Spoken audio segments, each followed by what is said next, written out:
We're back with the Showbiz Side Hustle Podcast and another fabulous guest expert interview with one of the hand-picked associates, your Pivot Support Crew. Today I'm joined by Victoria Bremner, who works with dance teachers and studio owners to build thriving, sustainable dance businesses without the burnout. Many performers successfully transition into teaching, but what happens when you want to start a family? Running a dance school can be all-consuming and involves far more than just great classes. Victoria helps dance professionals juggle both roles, business owner and parent, without having to sacrifice either. Planning is a huge part of the process, along with understanding leadership, systems available to you, delegation and personal well-being, and the confidence to navigate it all. In this episode, we're exploring the realities of running a dance business alongside or preparing for parenthood, and how it is absolutely possible for teachers and studio owners to continue pursuing their passion alongside parenthood, just without the burnout. You are listening to the Showbiz Side Hustle Podcast, powered by PerformerPreneur. Welcome to the podcast today, Victoria. Hi, Nicole. Thank you for having me. Always a pleasure. Always a pleasure. This will be the third time you're on the podcast, which really shows how much I trust and believe in everything that you teach and support and do. And it's a privilege to have you as part of the associate network and lovingly called the Pivot Support Crew, because I just want performerpreneurs to reach out and get the support they need in whatever niche and area they need it. And so with that in mind, over to you. Tell us what your main passion is about supporting others in the industry. Okay, so where do I start? So as you know, I'm in my 20th year of business now with my own dance school, Phoebe Dance, which is very exciting and sometimes quite overwhelming. I'm not really sure where that time has gone, but obviously a lot has happened over those 20 years in terms of building that business, starting from a very small startup as a small after school dance club into what it is today, sort of 500 student strong dance school and a team of amazing teachers working behind me. So it's what I do is I support dance teachers and dance school owners, whatever stage of business they're at with their dance schools, lots of startup and some sort of, going through various, phases of growth within their businesses. But we sort of look at where we can really optimize what they're doing in their dance schools to help them work as efficiently as possible. And ultimately so that they can have a business and a dance school that works for them rather than against them, because I'm sure you have lots of dance school owners listening. We put our heart and souls into these businesses, and if we're not careful, it can become all-consuming. I've been there myself, and so it is my mission to support others in building these businesses in a way that is fulfilling for them, but allows them to sort of lead the life that they wish to lead. I love that. And it's so true. Many of the things that we all pursue can become all-consuming because we're passionate individuals, right? From the performing arts. I've not met a performer, whatever stage of their industry career, in or out of that spotlight, that is not a passionate person. And so when you're so passionate, you just give your heart and soul to everything you do. And that can, like you're saying, in the future become the issue, that you haven't got a lot left of you. And I love that you have acknowledged that in your own journey, and have used those experiences to now shine a light on the fact that dance school owners, but everybody from the performing arts industry, probably needs to take a step back, review, and build a more balanced approach to business, life, and studio ownership. And when I use the word balance, what do you think that looks like? What is balance to you? So I think balance is, in an ideal world, that's what we're aiming for. But in reality, I think a lot of the time there can be the juggle as well. And I think it's about finding what you feel at ease with, in terms of how your day-to-day life is going. So for me, as you know, I'm a mum to two young boys. My youngest is very full on in all the best ways, but I have to have lots of energy for him. But I also have to have lots of energy for my dance school as well. So balance for me is about being able to, when I'm working, to feel calm and at ease with my work and be able to do the best job that I can do, but also also, when I'm with my children, I want to be able to be the best that I can be as their parent. So I think for balance, it's about finding finding a way that both of those can work for you, but it's different for everybody. And so I think you sort of have to figure out what it is that you enjoy, what it is that is working for you, and then also what isn't working for you and that needs to change. And that's where I help dance school owners of unpick, what is the friction, whether it's within the business or is it personal life, and how are we going to figure it out? Because it's individual, you're absolutely right. Absolutely. And I Yeah. bet you have seen such a variety of challenges coming from a variety of different dance school owners at different stages of their lives. Which stage do you feel needs attention, pre-reaching that point in your career or your life? Is there a standout moment that you think actually anyone that's listening, you will get to this point in your life, presumably, and if you can plan it earlier, you'll successfully navigate that? Yeah, I love this question. This is a really, really good question. So I think that for a lot of dance school owners, we were talking about passion and passion being that driver, and that's what makes us so good at what we do. Um, and if you're building your business and it's growing, sometimes that growth can suddenly sort of accelerate, and sometimes we're not quite ready for that transition where suddenly maybe you're getting more inquiries, you need more classes, the students are thriving, and we need to work on levels and abilities, and sometimes we don't feel like we have the capacity to fulfill that. So it's suddenly we're juggling timetables and student numbers and class pricing, and oh my gosh, I need to be in 10 places at once, and I wish I could just teach all these children at once, but I need help. So I think that in terms of your business, sometimes it can come when that growth happens really fast and we're not quite ready to receive it and know what to do with it. Alongside that, again, for me, I think in terms of when I was starting my family, I think it's about sort of figuring out what is going to work for you. And sometimes, and for me, I was at absolute capacity and almost at breaking point when I sort of realized that I can't continue like this, where I was trying to do all the classes, do all the admin, and still be there for newborns, and it was just too much for me. So that's when we then sort of, I had to sort of strip things back and reassess. So I think that if you can sort of foresee where there might be issues for you, so especially, if you are teaching a lot of classes, but you're going to need to step out of the studio for a while, in an ideal world, really thinking about that recruitment sooner rather than later. Or, for example, if you feel that you need more support, in the office on the admin side, making sure that you've got that lined up and sorted way before you need to step away, because the last thing you want to be doing is trying to train up a new member of staff while you're, for example, juggling a newborn, or whatever it is that's going on in your life, at that time. So I think that they are sort of key points, that I see, where that support is needed. And I think it's sort of about being able and feeling ready to receive, that change as well in your business. I guess we'd all love a crystal ball, right? And it's easy for you and I to sit here and be like, oh, when we did this and when we did that.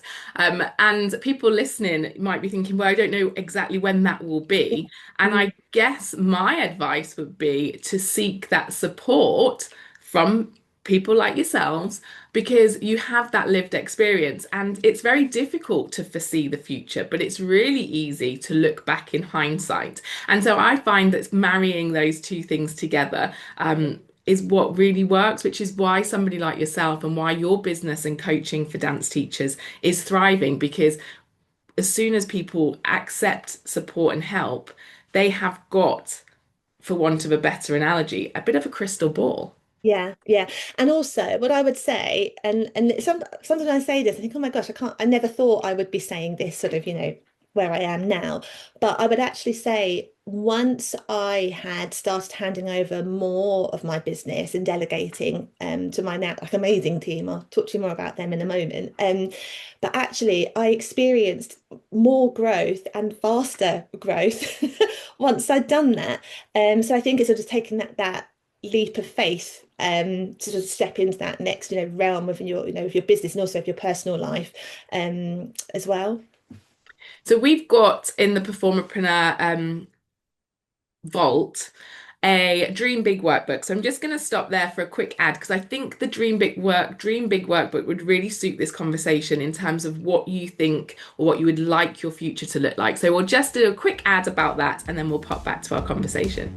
If you're feeling stuck and unsure what your next spotlight could be, start with my Dream Big workbook. It's completely free and designed to get you excited about your next act. Simply follow the prompts, get curious, and start gaining clarity.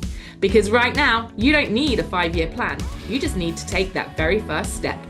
You can download the Dream Big workbook for free via the link in the show notes below. Go on, go get started on your next big dream. And here we are back. So hopefully some people will download that Dream Big workbook and have a little think about what they want their future to look like. And that would act as a little bit of a crystal ball, but equally somebody like yourself to say, look, this is what will happen because you are passionate and you are doing all the right things and you are, happily married. Like there's things that will occur in the future for you. And let's just try and navigate them as soon as possible and build the foundations and the platforms and the strategies to get you through that juggle. And so strategies, is there some kind of key things that you think people can do alone, with you, without you, things that they should be thinking about and putting into practice?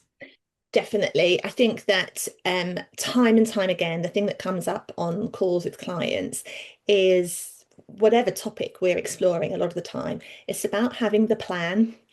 And a plan, that is well in advance of when an event is going to happen or new classes are going to start or a new term. It's really, really important to have a plan and really break it down because also then that then helps when we are experiencing those periods of overwhelm or feeling really overloaded with work or things are going on at home and I can't cope.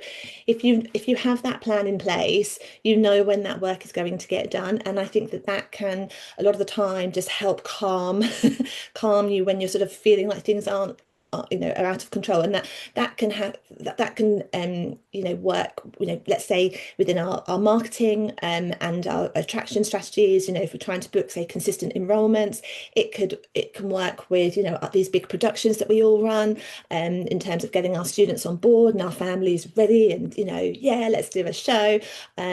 Even things like fee increases. I know a lot of dance school owners really dread that topic, but it is something that does need to be done, on a regular basis. So, but again, having a plan for things like that really, really helps. And you just feel more in control. You can see where your business is going. It's easier for you to project, and it's also easier then, when you have your strategy in place to see if things aren't going to plan. What are we going to do about it? We know in advance rather than, oh my gosh, right at the last minute, oh my gosh, there's not enough, not enough money coming in to pay the bills, or I haven't got enough teachers, or numbers are low on certain classes. It just helps us sort of I guess triage what we're going to do next. Yeah, navigate that as well. Like it's a bit of future focus.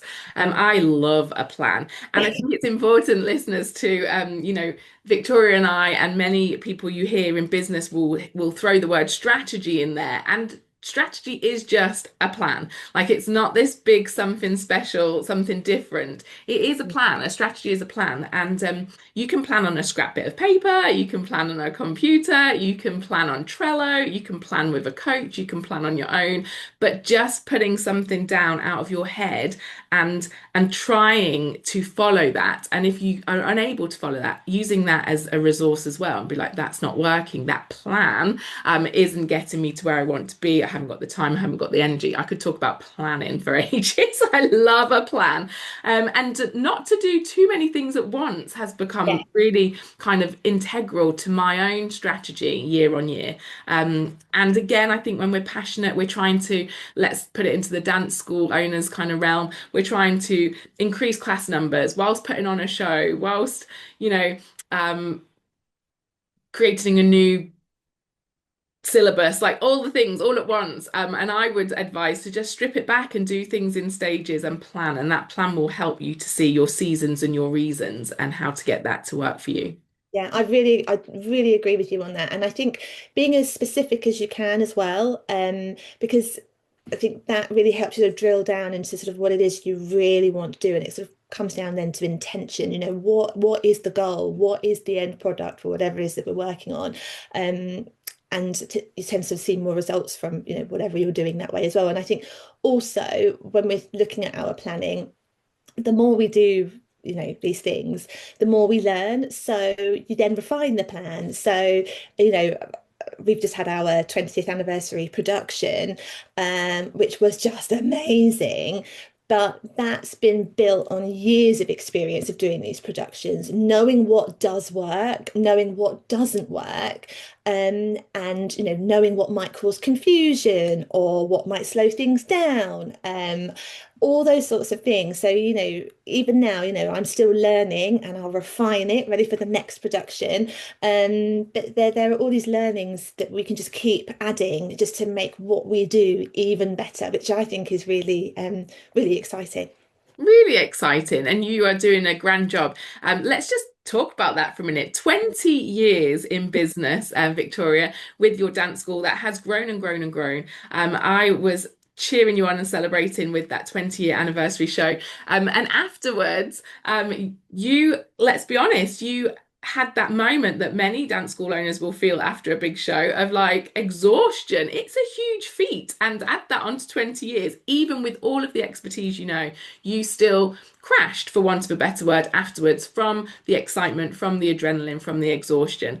And that was planned. You knew that was going to happen. There was no great big project starting the day after the show.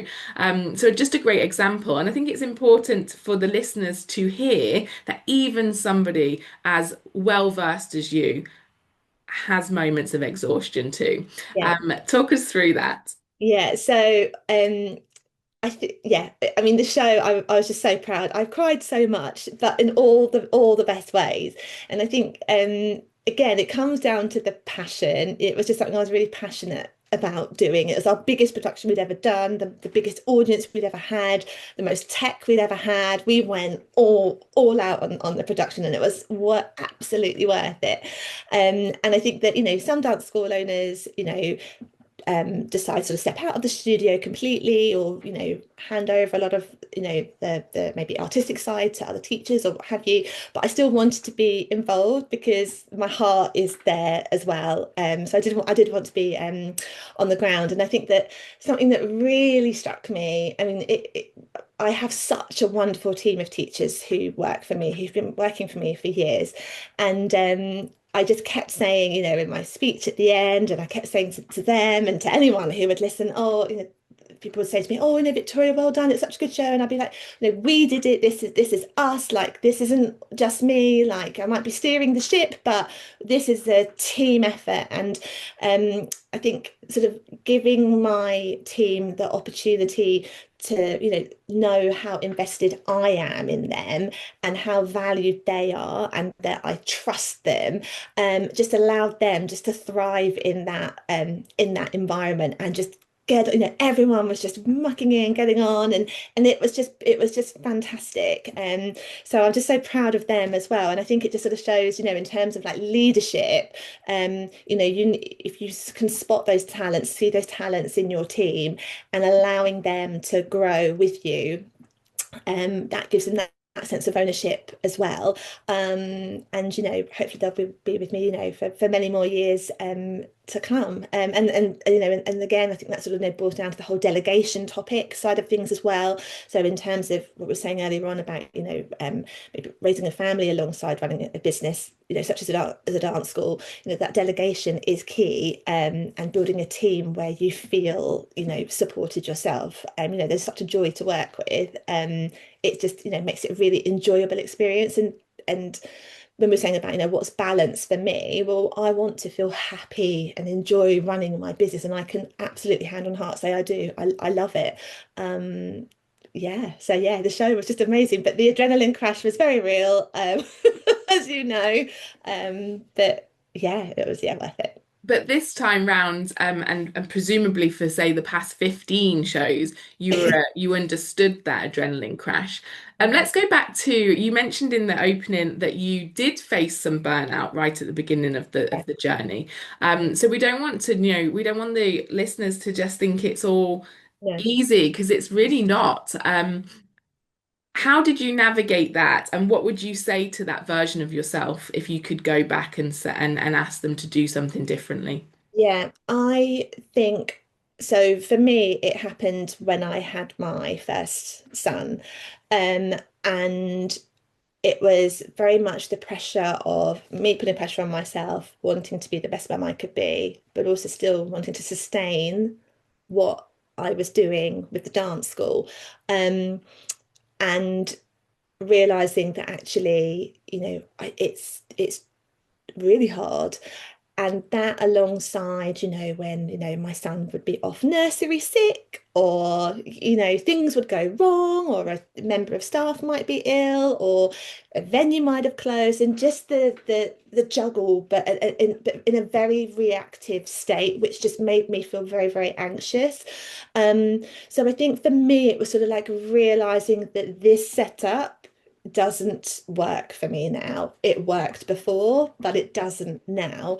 And then sort of having I guess the confidence to face up to that, and to look at what's going on and what needs to change, and then figure out how I'm going to make that happen. So, reaching out for help. And that was personally, obviously speaking to my husband, having a bit of a oh with him, but also speaking to my staff at the time, reaching out to professional support as well, just to really sort of review where I was at and what needed to change to make me feel better, but also where I wanted to be, because I still knew there was a lot I wanted to do with my business. And that was sort of where it started. So I think that it can feel scary sometimes, but just stop, take a step back. What is it? What is it that's making you feel maybe kind of uncomfortable, anxious? Try and see if you can figure out what is it, is it just last minute changes that's stressing you out? Do you feel like maybe you don't have boundaries anymore, or they're different to what they were before? Or do you feel like you're just too tired and you haven't got the energy to be on your emails dealing with customers because you've been up all night with a little one who's not been sleeping very well? And just looking at, okay, if they are the sorts of issues maybe that are, affecting me right now, what might I be able to do in an ideal world to rectify this? And then let's see what we could try, and take it from there. You can see that you are a fantastic coach because that's just so brilliantly explained. And I think it boils down to two things that I've heard you say there. The permission and the acceptance, maybe, to evolve, to Yeah. open your heart and mind and be like, I will need to evolve. This is change. It's not a bad change, it's just evolution, it's growth. I am growing, my life is growing, my world is growing, whatever that is, the school is growing, and to grow with it. Like we can't sustain an old version of things when everything around us is changing. And the other thing that I noted there was the the kind of conscious knowledge that emotions are clues.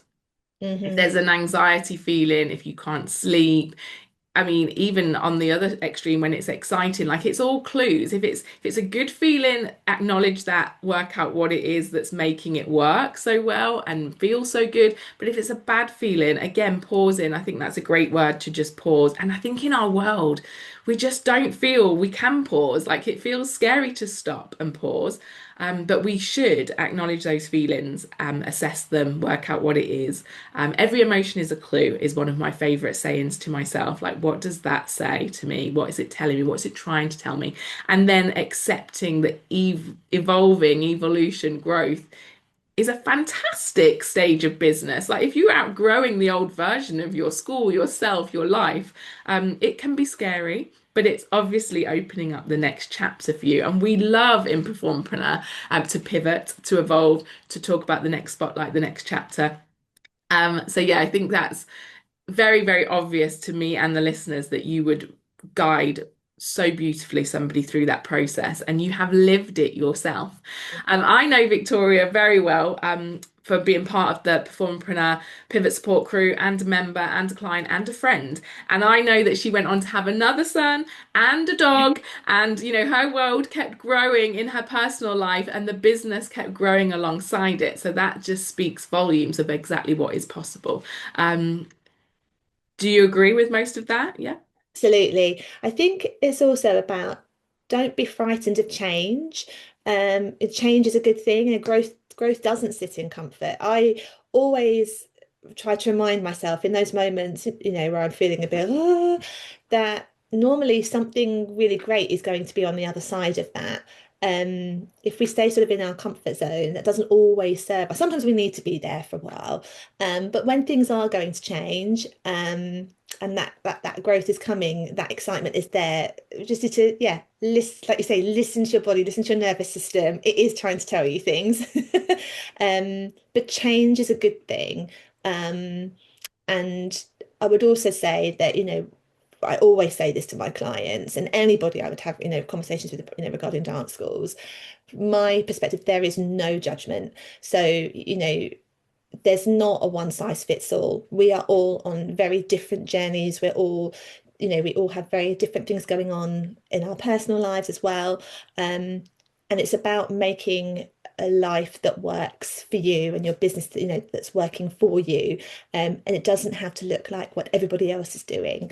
Um, yeah, that's how I feel about that anyway, Nicole. It's absolutely true. And I think when you get to, I don't even think it's an age, when you get to a certain point, and I think it arrives with all of us, where you just think, I'm going to stop comparing. I'm going to stop competing. I'm going to stop all of those things. I'm going to, not show up as much potentially because I'm just want to be in my own lane, in my own world, doing my own thing happily. And that word is on this podcast series, all 3 seasons, happy, joy. It gets used so much because it's so true for everybody that has reached that point and pivoted into their next spotlight, into their next evolution, into their next chapter, and they're just doing it with joy. And you're absolutely right. To pause and change and grow is a beautiful place to be, but it can feel scary. And on that note of feeling scary, what would be the first steps that you would tell any performer? We're taking them right back. Before they pivot, before they grow, before they change direction, because we are often caught in comfort. And we've just discussed how stepping past that and into that next chapter can feel scary. What are the first maybe mindset things or people they should surround themselves? I don't know. I don't want to put words in your mouth. What should that performer that's on that verge of pivoting be doing or thinking? Yeah, I think if you feel like there is that desire to move into, a slightly different area of whatever you might be interested in, you owe it to yourself to explore what that might be. Because you don't want to regret not, investigating whatever it might be that you want to do. And alongside that, I think, collaboration is always so valuable. And we talk about this all the time, don't we, Nicole? It's so valuable. So I think, surrounding yourself, being in a community with other like-minded, individuals is always brilliant. And also it's nice to be amongst people who maybe have transitioned, maybe out of performance into something else, to sort of see, what they're doing, where they're going, how they're feeling. It's reassuring as well, I think, to know that you're not on your own, because I think that you can feel quite isolated sometimes in our industry. But I think sort of once you find, your people and you feel that support and you have people cheering you on and, sharing knowledge, experience, it will definitely make things a lot easier. So I think for anybody who is thinking, let's say move into teaching, because that's my world, explore that desire a bit more. Even though do your online searches, check out some magazines, look at the, teaching faculties, etc., the associations, but also, like, the group, be amongst other people who are in that similar space, because you won't be the only one feeling like it, although you might feel like it at the time. And just going solo is, something that we've all done in the past, and many people listening will be there right now doing it all alone. But as you can hear from Victoria and I's conversation, like we absolutely put collaboration and community first. Like that's part of my success. And I openly write about that in my books, in my blogs, come and join us.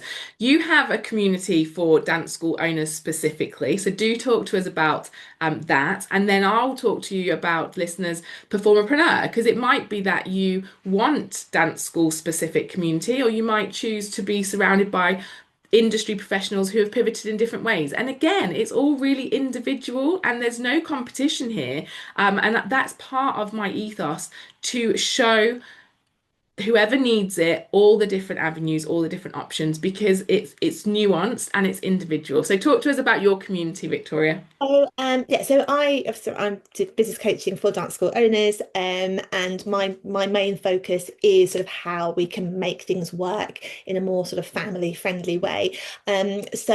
I hang out mainly on Instagram, at Dance Boss Coach.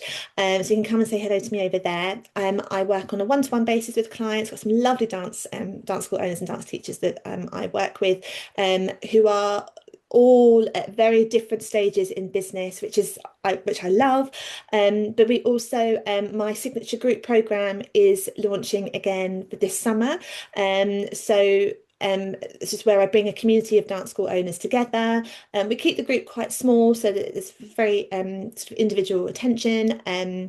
There's a lot of accountability, but business trainings. We work on your growth. We've got a WhatsApp group, and so I'll check in there all the time and see how everyone's getting on and support you with any difficulties you might be having or next steps. We just need advice, and also it's just really nice just to be amongst other dance school owners who are experiencing similar challenges, like we said, just to be able to relate to people who know what it is that you're experiencing right now, or might have some suggestions or ideas on whatever it is that you're working on at the time. Come and find me over on Instagram at Dance Boss Coach, and we can connect and have a chat and catch up. Absolutely. And you absolutely should. If that sounds like something that you need, that program, that group program that Victoria does has huge success. You're going to make friends in the industry, lifelong friends who just get it. And like you said, Victoria, people slightly ahead, some people slightly behind. It's really no race in business at all, but that community, that support, that's going to get you to that next step, your next stepping stone, your next success. And in terms of Performerpreneur, we have the pivot support group, we have the associates, so that you can hand pick who you want advice from, who you want to go listen to and find more on social media. That is absolutely integral to growth, to success, to succeeding. Not just hearing one voice in one opinion, one direction. And that's really important to me. And equally, why I created Performerpreneur, the collective, which has a variety of business owners, all with past performing experience and careers, and industry love and knowledge. Because again, some people might feel that they don't want to have the opinion of all of the same avenue of development, and want to hear views and things from other people. So it's also individual. So please do find the Performerpreneur associate that works for you, or come and join a whole group of us over in the Performerpreneur collective. The choice is absolutely yours. And Victoria, I'm going to fire some quick questions at you. The best piece of career advice you've ever received, something that stands out to you. Oh my goodness. Okay. This was actually very, very early days for me, when I first started out, and it was a dance school owner. I used to freelance for her, and I think I was helping her out with her very first production, and I was just blown away by how she was just bringing this all together. And I was like, how do you do it? And she said, Victoria, delegate. Delegate, delegate, delegate, and that did stay with me. So that, in terms of business, delegation is definitely key. So what things I'm going to go off piece now. What things would you delegate first? What do you delegate? What do I delegate first? So in terms of in on the admin side of things, I will go through my inbox and I will look at what I can hand over straight away, and I will slide it straight over to my office manager. So any inquiries I can send over straight away. Invoicing, anything like that's really, really handy. Anything that doesn't need me is just the easiest things to delegate, is what I normally do. Yeah, no, great advice. Because blooming heck, those inboxes, you should see mine. It's full. Okay, so transferable skills performers underestimate. Oh, these are good questions.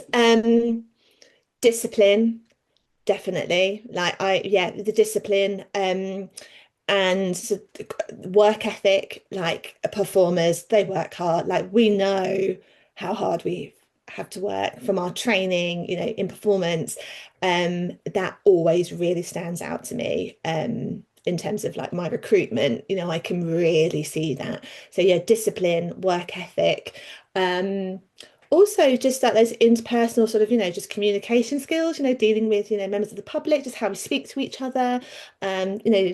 It's just always like really, really great as well. And actually also organization, we know how to be organized. And that is so, so, so good and useful. Yeah, whatever role you end up doing. I love that. Performers make the best entrepreneurs. It's an opinion. It's my opinion, but I absolutely stand by it because of these skills that we have from our training and our performance careers. One business habit that changed everything for you. So for me, I'm so I'm very strict with myself on what I delegate my time to, and I even set an alarm on my phone. So I'm going to do my emails. So I'll set my alarm for an hour and I just go hard on those emails, and then I move on to the next thing. Right, I'm going to work on, let's say I've got my summer school coming up, so we've just been working on that at the moment. Right, 40 minutes, set the timer, go. Because otherwise it's very easy just to get lost, and before you know it, you've spent a whole day doing emails, and then you feel like you haven't really done anything else. So for me, chunking my time and being really disciplined with it, and I absolutely genuinely do that. And I'm trying to convince my husband to do the same thing, but he's not on board with that yet. I feel like the time pressure is helpful. Yeah, Oh, 100%. is The it? opposite way that I do that is just don't start it until 15 minutes towards having to go on the school run, and then I'm like, gotta get it done, and it gets done. But yes, great tips, time blocking and setting an alarm and being really dedicated to that time. Also, sorry, just off of that as well. Also, just being aware of maybe when you're feeling most productive in yourself as well. So I'm definitely more of a morning girl. So anything that requires more brain power, I tend to, go on that in the mornings, and then sort of like the easier stuff, I'll go sort of take that into the afternoon or the evening. It doesn't always work out like that, but that's what I tend to aim for as well. So that helps me as well. 100%. You do have a very long career, 20 years we've heard, with your dance school. So it'll be really hard for you to pick, but I'm going to ask you anyway. A real standout memory from that journey. Oh my goodness. From my journey, standout memory. Oh my gosh. I think at the moment, just the most recent show has just still like it's just at the forefront of my mind. Um, and I think something I said this to a parent actually the other day that was a real personal win for me is her daughter was very, very anxious in the beginning about, the thought of her ever performing was just, and she got on that stage, and we were so proud of her because obviously, every child, it takes a lot to get on there. But I knew how much that meant to her, and she did it. And it was just amazing to see, you're just so invested in these children. And that we were saying that passion that we have for what we do, that I have that passion for the performing arts and for dance, but I think my real passion is about the impact that can have on a young person's life. Like it's quite remarkable. And that so I think, I don't know, I don't think I can choose just one, but I think it's just seeing these like young children that just grow up, from 4 to 19 years of age. I don't know where the time goes. It goes so fast. It breaks my heart when they when they fly the nest. But just seeing that their personal growth is just oh yeah, nothing beats it. I love it. I love it. It gave me goose pimples because I can completely imagine that child and that parent, being a parent myself now, just knowing that you have encouraged them and got them to that point of confidence to step on that stage. And you said, these children have grown up with you for right through to 19, and you've nurtured them and got them to where they want to be. If you could say to that 19-year-old that's left, presumably you've had a few leave this year, what would your advice be to them? My advice would be, don't doubt yourself. You need to have that self-belief, and stop giving yourself a hard time, because I think we can be very, very critical of ourselves, I think, as dancers as well. And I think that explore what those opportunities might be. If you have that desire to explore something, you owe it to yourself to go and find out what it is and give it a jolly good try. Yes, yes, yes, yes. It's true. And so many of us think that we have to do and be a certain way in our industry. And we're here, the Performerpreneur community, trying to debunk that myth, trying to change that narrative, shining light on all the different options, and present all the different people that can support you with all of those different avenues and options. And hopefully, listeners, you have enjoyed. I mean, I know for a fact you will have. I can't doubt it. You've enjoyed this conversation, Victoria. If you want to reach out to her, you can go through her socials, like she said in the episode. Check out the links below in the show notes. Pop over to the Performerpreneur website, click on the Associates tab, and there is Victoria and all the other associates there for you to click on, and I will personally introduce you and get that ball rolling for you, so you don't even have to worry about what you're going to say and what you're going to do. I will connect you and do that for you if that's what you prefer. And we do have question and answer sessions for the podcast coming up. We do need a few more Q&As, people, so please do drop into our inbox and ask us some questions, because I can ask questions till the cows come home, but what's going to be really impactful is if we get those listener questions in that we can unpick and deliver the response for in the Q&A episodes. Victoria, it's always a pleasure. I'll see you in the associate call tomorrow online. This will be out into the big bad world soon, and hopefully we'll get lots of loves, likes, shares, and requests for some answers to some very important, nuanced dance school questions. Thank you so much for having me. It's been so nice chatting this morning. Thank you. Big love. Take care. If you've ever found yourself wondering, what does life look like beyond the stage door? Or could I really do and be something more? Then this best-selling book, Spotlight on Success, is the big, bold yes and guiding light you've been looking for. Packed with insight, experience, and entrepreneurial spirit, this collaboration features 14 inspiring stories from performers who have successfully pivoted their careers, turning uncertainty into opportunity. The Spotlight on Success book is guaranteed to inspire you, stretch your thinking, and strengthen your belief, ready to expand your vision and life beyond the stage. You'll find all the details to grab your copy in the show notes below.